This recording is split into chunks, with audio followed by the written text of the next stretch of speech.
My mom says good people shouldn't eat alone. You're the first person who looked at me all week. Every morning at exactly 8 a.m., an old man named Samuel sat outside a small bakery downtown. Same wooden bench, same old gray coat, same dark sunglasses, and every day he held a tiny cardboard sign that read, "Blind, hungry, anything helps." Most people walked past him without looking. Some dropped coins into his cup. Others whispered cruel things under their breath. Probably fake. Scammer. Get a job. But Samuel never argued, never begged, never even looked up. He simply smiled softly and thanked everyone who stopped. Across the street, a little girl named Lucy passed him every day on her way to school with her mother. And every morning, Lucy noticed something strange. Samuel always turned his head perfectly whenever children laughed nearby. Sometimes he even smiled before dogs barked around the corner. One afternoon, Lucy finally whispered to her mother, "Mom, I don't think that man is really blind." Her mother sighed quietly. "Don't stare, sweetheart." But Lucy couldn't stop thinking about it. So the next day after school, she secretly followed him.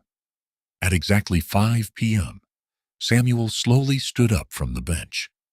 Then something shocking happened. He took off his sunglasses and walked away normally. Lucy froze. "He can see." She quietly followed him through several narrow streets until he stopped outside an old apartment building. Samuel climbed the stairs slowly and unlocked the door. Lucy peeked through the cracked doorway, and suddenly, her heart broke. Inside the apartment sat a young woman in a wheelchair connected to an oxygen machine. Beside her, two small children coloring on the floor. The woman smiled weakly. "Dad, did you make enough today?" Samuel knelt beside her immediately. "Enough for your medicine." Lucy's eyes widened. The woman began coughing hard. Samuel gently held her hand, then quietly opened the paper bag he carried home. Only one sandwich inside. He tore it into pieces for the children first. The little boy looked up innocently. "Aren't you eating, Grandpa?" Samuel smiled softly. "I already ate earlier." But Lucy saw the truth. The sandwich was the only food he had all day. Suddenly the floor creaked beneath Lucy's foot.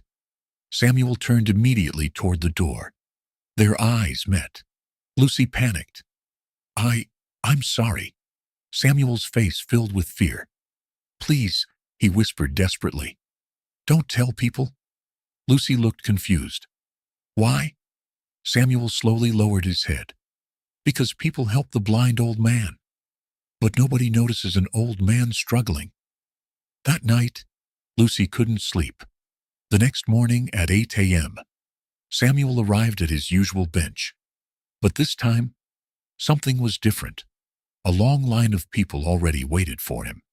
The bakery owner stepped forward first, then a nurse, then a mechanic, then dozens more. Some brought food, others brought money. One man even offered a job. Samuel stared in complete disbelief. Then he noticed Lucy standing quietly near the bakery window smiling at him. For the first time in years, Samuel broke down crying in public. Because after years of pretending not to be seen, someone finally saw him.